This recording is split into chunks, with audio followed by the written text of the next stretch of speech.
How's it going, guys? Welcome back to another episode of Dyson Sphere Program. Hope you guys have been enjoying the series so far. If you guys have, you guys know what to do. Smash the like button if you haven't already. And consider subscribing, as it really does help out the channel. If you have any questions, comments, or concerns for me, always leave that down below. And with that, let's get into today's episode. So, we are continuing in our effort to get science going again. And in that endeavor, we need to get oil functioning. So, my goal is to at least get this build partially working.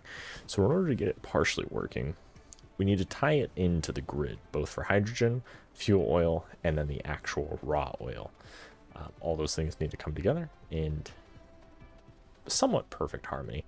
I do have to rework how the oil is flowing. Alongside, I have to rework where we're storing both the oil, the hydrogen, and the fuel oil, as those areas of storage are inadequate for both just mainly the flow, because I need it to be able to properly split the belts. Effectively, what I am envisioning is all of our refined products will go to a single storage area, and then from there we can distribute them to the proper loads per belt that we need in the different areas of the factory. The only problem, however, is this stone mine is pretty much in my way, and as you can see, it's only mining at about 300, 400 a minute. Well, at 600,000, we're going to be here for quite some time. So I'm going to go ahead and do what I've done previously, where I set up a large storage area. And of course, allow this to be able to mine at a much, much higher rate. The only thing that I wish was possible, so these sorters or inserters are capable of lifting a full, I believe, 4 or 5 stack of an item and moving it immediately into the storage. However, moving it from storage to storage, it doesn't do that. It only does it at 1 stack. So if there's a way I can configure the sorters to move larger stacks at a time, definitely let me know. I haven't looked really too much into it, but it is one of the thoughts that I am having as I see the problem kind of escalate in terms of backlog, because this system will more than likely backlog, and it does, and we'll see that as it fills up, that the first storage bin will fill up much faster than, say, the secondary one that we're unloading into. And then of course, once we continue to just connect things together, it's more apparent that the first or even the second storage bin are going to fill much sooner than, say, the last one. Other than that, we are going to have to look for more sources of oil, primarily other planet. That is because the oil we currently have is halved. So I believe it's every 10 hours, the oil in the refineries, or not refineries, but the oil wells have. So if they were producing one oil per minute, or I think it's 1 oil per second, rather. It halves that into half an oil per second. So then basically it slows it down dramatically, and as you can see, quickly, rather exponentially falls to a point where we're basically getting no oil from it. Now, I don't know if there is a hard floor for that, right? So does it just stop at 0.1, or does it infinitely go down and eventually every oil well will be 0.00 times 10 per se, 1 unit of oil per second, right? Because then that would take quite some time for us to get any oil out of the ground. I'm not sure if there is a floor. I know in Factorio, I'm pretty sure there is a floor for like the minimum. I believe it's 50% of whatever the original oil value was. However, as we go through, we will have to set up a little bit of a robust oil network, so that way we can make sure we're getting plenty of oil in per minute, I think it is. Anyway, so we are going to also have to refine, as I mentioned, the hydrogen, and we also have to refine, we're doing the fuel oil. And the big thing right now is just we have plenty of consumption of the fuel oil. However, the hydrogen, the problem is, so because some of the higher end products that are using, say, the reactor rods, those aren't turned on yet. So that part isn't consuming the deuterium, which isn't consuming more hydrogen, right? And so because those systems aren't online, a big consumption of the hydrogen isn't able to operate. Now, we are also taking in quite a sizable amount of hydrogen from the gas giant, which we can use to supplement a lot of our needs basically around the factory. However, we do have to be careful that not all of it is being produced from that. We need to make sure, or rather see how much are we producing from really just our output of the oil, right? So that kind of byproduct that we're getting produced. Now, I know we're getting some, I think it's going to total out to around 7,000 or 6 or 7,000. I can't remember the number off the top of my head, but we're going to be getting around 6 or 7,000 units of hydrogen per minute, I believe, per second. Again, I can't remember what unit measure I was using. I think it's per minute. Let's see if I have it in my notes. It is per minute. Okay, so 6,300 units of hydrogen per minute is how much we'll roughly be using or producing from the oil refinement process. And then the other 14,000 hydrogen are going to be coming from the gas giant. So a majority of the hydrogen will still be coming from the gas giant. I will have to check, though, to make sure that we have enough producers of the gas giant, because I think we're going to end up needing something like 38, maybe even 40 production just from that. But of course, I'll have to check all those things out as we kind of progress. Honestly, trying to move liquid is such a pain in the butt. This single tank of sulfuric acid, I was like, you know what, we're just going to empty it this way. We're going to make sure that it can just fully drain, and I'm going to speed it along here as well. And then what's funny is the system is capable of handling this much sulfuric acid, so dumping this much in the system all at once, perfectly fine. Part of the reason it can absorb this much sulfuric acid is twofold. Number one being we haven't produced nearly enough for the buffer chests to fill up, both here locally and then I don't want to say interplanetary, but the buffer chests of the other products that are going to use it down the production chain. I'm sure there's technical words for it, but that's just the best way I can describe it. It can fully absorb all of that. Now, that is something I'm going to eventually do, is go through and empty out all those random chests, all those random fuel tanks and whatnot all over the place into their proper area. So just right there, as you saw that I just passed, one of those little kind of storage stations of just random inventory and random things that were in my way. Or for instance, the liquids. The liquids are the hardest to move just because I can't fill my inventory up as quickly with them or move them as quickly. If there is a better way of emptying out a full liquid tank, let me know, because I haven't really been able to find an easier way of either. My two options that I've discovered is either just empty my inventory, fill it up, empty it, fill it up, empty it, fill it up that way, or just control or right click, left click. Again, I don't know the command or the click off the top of my head. I just do it by muscle memory when I'm in game. Or the third option is emptying it using belt. Those are kind of my three options that I know of off the top of my head and I have used. If there is an easier way of emptying the liquid tanks, definitely let me know.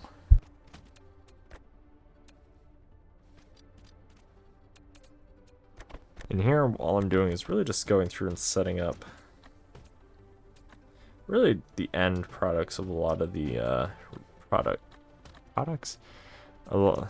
Just the end stage or the end storage for all the products we're producing, just so that way as things in the factory turn on, mainly as things like plastic and the graphite sheets and then the graphite tubes, which, speaking of the sheets, you probably have noticed, some of you keen-eyed, probably noticed I didn't put a blueprint down for it. Now, I didn't realize that when I was spacing everything out for the oil, because my intent was, well, let's put everything out and then we'll put oil. I didn't do that. I unfortunately forgot about that key ingredient. So I think what we're going to have to end up doing is putting it somewhere that is either going to be out of line or just, honestly, I don't know. So that's why what I'm doing now is trying to figure out, okay, well, how many of these columns or oil refineries am I going to end up needing? Well, I know the total number I'm going to need, but I don't know the total space it's going to consume. I have a rough idea, but I want to try to get a better idea of how much space is it really going to consume, and or where is it going to end, so that way I can try to put down the graphene sheets, because that I believe is going to eat 90? No.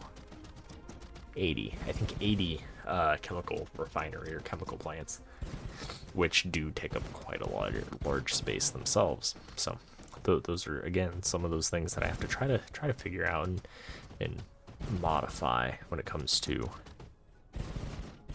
putting together a one of those micro builds or local things. So here I'm just trying to get the spacing right, and so of course blueprint is also another question that I have. Is there a way to flip a blueprint? Now, I was looking in the controls, and what I mean flip is just to 180 a blueprint, not just press R and rotate it like that, because the belts, the pathing doesn't rotate, as you'll see. It just rotates it. It doesn't flip it. It doesn't mirror it to the other side. Is there a way for me to be able to mirror one side of a blueprint to the other side and keep all the belts moving the same way? Now, it really doesn't matter that much. Like, I can just put it down like this and then just hit flip whole path like that.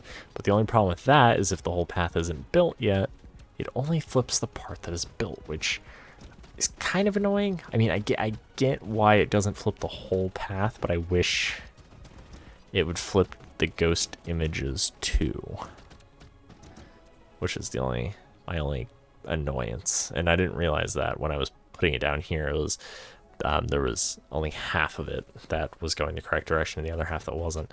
The other thing that I couldn't quite get is when I was blueprinting it, I couldn't get it to attach to that middle belt at the center there. I had to manually do that for all of them. So I couldn't get it to properly like snap onto it, because it was giving me the error of like, oh, it's not aligned, it's not perfectly placed. But I'm like, hey, but it is. I don't know.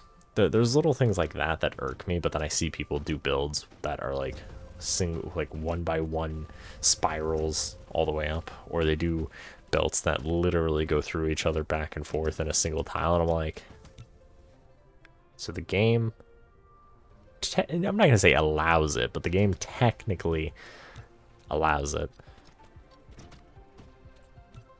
But then something as simple as just snapping the belt to the other belt, either I don't know how to do it, or the game just is dumb. Like right here, it doesn't let me do it. But then I'm like, okay, fine, I'll just blueprint this side and I'll manually go through and connect it, which, whatever. Also, a couple of important notes for the upcoming really the next couple months. So I'm starting school back in about 2 weeks from the date that this video goes live. So again, if you're watching in the far-flung future, probably isn't concerning you anymore. However, if you're watching this video at the time of posting, 2 weeks, I'm starting back in school. I'll be in my 3rd year of college for software engineering. Yay! The light at the tunnel is getting ever brighter, which is fun. But that also means the workload is increasing, or at least the difficulty of classes and courses and things are increasing, as they usually will. So that means my time commitment to that is going to increase, because for me, school is going to come first. This will always come second. And because of that, I can't guarantee 5 videos a week. However, what I will try to do is guarantee 3 videos, because that is something I've been able to manage on my Sunday. Every Sunday, I always just set aside and try to do as much recording on Sundays as I can, but some games, unfortunately, take up more time than others to do prep work in. Basically just setting stuff up for videos. Obviously, it will depend on the games I'm playing, because some of the games I play, for instance, 7 Days to Die or this, they're just, it's 100% all the action. Well, 7 Days to Die is weird because it's not necessarily 100% all the action, because there are edits in the 7 Days to Die series, which if you haven't already checked it out, go check it out. It's pretty good. That's one of the other series that are currently ongoing concurrently with this one. But some series like Minecraft, for instance, I don't just instantly record 2 or 3 episodes in one session. That usually takes some time. In the earlier episodes, when I can pretty much record back to back to back just fine, but as I get near very complicated tasks that just take a long time, or I'm just waiting for stuff to happen, that unfortunately does have a lot of a time sink to it. So what I'll try to do for at least through December, because I don't know what my spring semester will look like just yet. So at least through December, I'll guarantee 3 videos a week. They'll probably upload Monday, Wednesday, Friday is probably what I'll do. Just so that way it spans the whole week. Now, if I get extra time to film bonus videos, or maybe I'll do some videos of stuff I'm working on in school. So I might do like programming things, or just, I don't know, do something interesting. I did have an idea of doing a Discord bot, building a bot series, but not just a like one and done, but doing it in different programming languages, because that is something I have personally discovered is painful to do, to say the least, because I find a lot of good resources individually for different particular parts of building a bot, but what I end up finding is there's no start to finish guide on simplicity for just every, I don't want to say every language, but a lot of languages. So maybe that will be something I do. Pick like 5 or 6 languages, do like C, C++, C#, Java, JavaScript, stuff like that. Again, I don't know. It was a shower thought I had earlier. But again, if you're interested in that type of content, definitely let me know down below. I know primarily we've only been doing gaming stuff, which is definitely a very big hobby / passion of mine. But if you are interested in kind of some other aspects of the gaming community, or just gaming in general, so whether that's game development things or programming as a whole, definitely let me know down below if those are the types of videos you also would like to start seeing as well, because that content I could try to figure out a way to implement into the channel as well. But for now, everything will pretty much stay gaming related. So I have Dyson Sphere going on right now. I have Minecraft FTB Infinity Evolved Expert going on, and then we have a 7 Days to Die series. The next series that I'm planning, so once Minecraft finishes, I'm probably going to do a Terraria series. Once 7 Days to Die finishes, I'll probably start a RimWorld series. And once this finishes, I'm thinking of either doing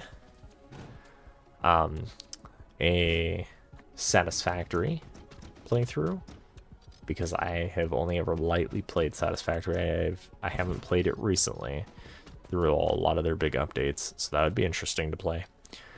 And I was also thinking of doing a couple of micro series, but those I haven't really ironed out yet. So that's kind of the idea for right now. If there's any games you want to see me play, leave those down below in the comment section. If you guys haven't already, hope you guys enjoyed, hope you guys learned something. Make sure you guys leave a thumbs up on today's video if you liked it, if you learned something, all those fun things. And if you just have any other general comments or questions for me, you guys can leave those down below. Or if you just want to say hi, that's awesome too. And if you haven't already, I know I say this every video, but consider subscribing. It really does help out, and it also shows me you guys' support for the channel, and it helps the channel grow, and it just helps this become more of a sustainable thing that I can do. Other than that, I'll see you guys in the next one. Thanks for watching, guys. Have a good one. Peace out.